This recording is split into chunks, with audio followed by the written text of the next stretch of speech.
Erum here today for Altenew. I'll be sharing 3 cards with you today which are easy to make.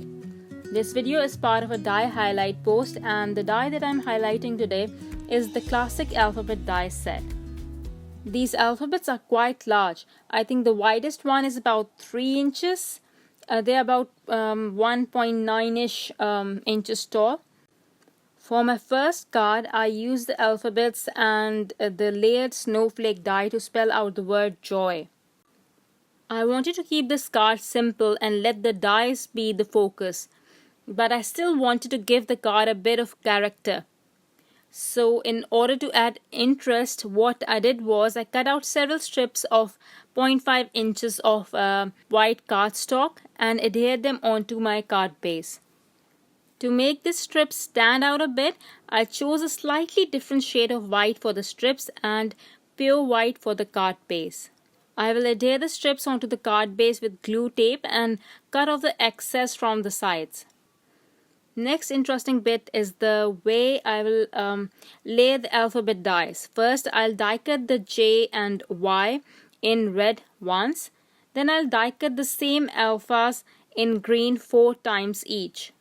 I will then glue the green J and Y alphas together and glue the red die cut alphas as the topmost layer. So when you see from the top, the letters would look red, but at an angle the green would show, and that looks really cool. This isn't something new, but it almost always looks good, especially on clean cards. After this, I'll die cut the 2 snowflakes from the layered snowflakes die set in matte silver cardstock. I'll use hot glue to glue the 2 layers together to create some dimension. I will let the drop of hot glue cool down for a few seconds before adhering the smaller layer on the top of the larger one so that there's some space between them. I'll assemble all the 3 pieces now. First, I'll glue the snowflake because it's hard to find the center when both your alphas are of different widths.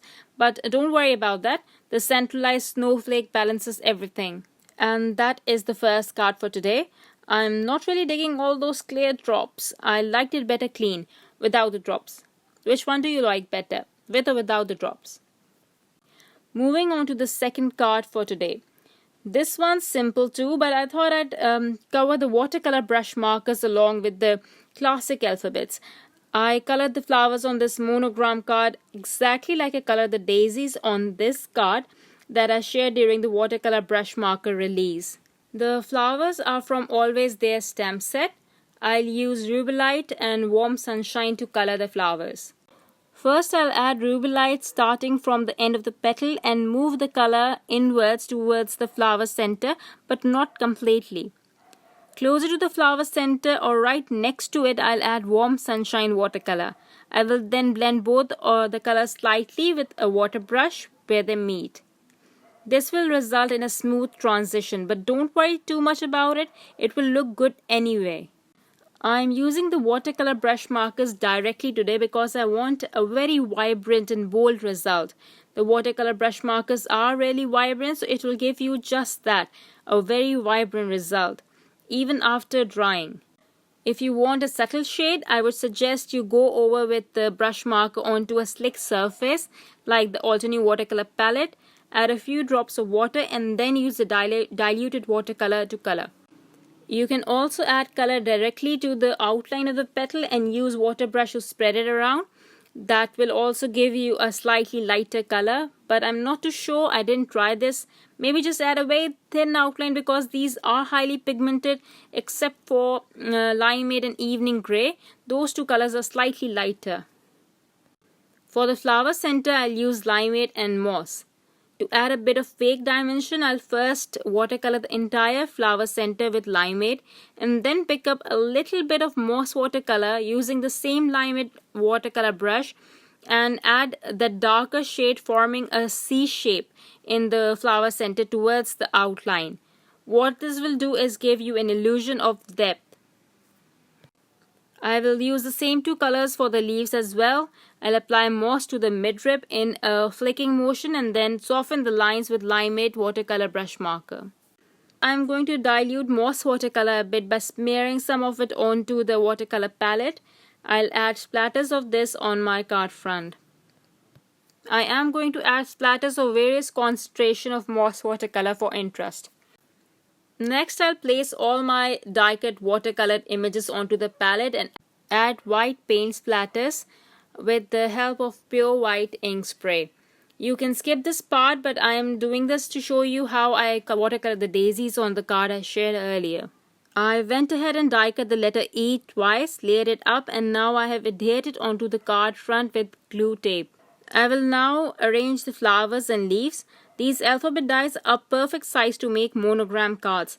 This card size is 4x6, and I think the E fits beautifully on a card of this size as well. You can make wall arts, home decor pieces with these, make one for your children's room, or you can frame this and give it as a gift. You don't necessarily have to make a card. I wanted to make a nameplate, but after making 3 cards, I was so done. I hope one of you will make something like that and share it with us. We'd love to see. Now on to my last card. For this one, we'll be making our own boutique chipboard alphas. Why am I calling them boutique alphas? You will see that in a minute. So I'm going to die cut the letters Y-O-U to form the word U. Next, I'll use artist marker in rouge to color these die cut alphas. Then I'll use the dainty Swiss dot stem set to add some pattern on these alphas. I'll use clear embossing ink to stamp on the alpha and then heat emboss it with golden peach embossing powder.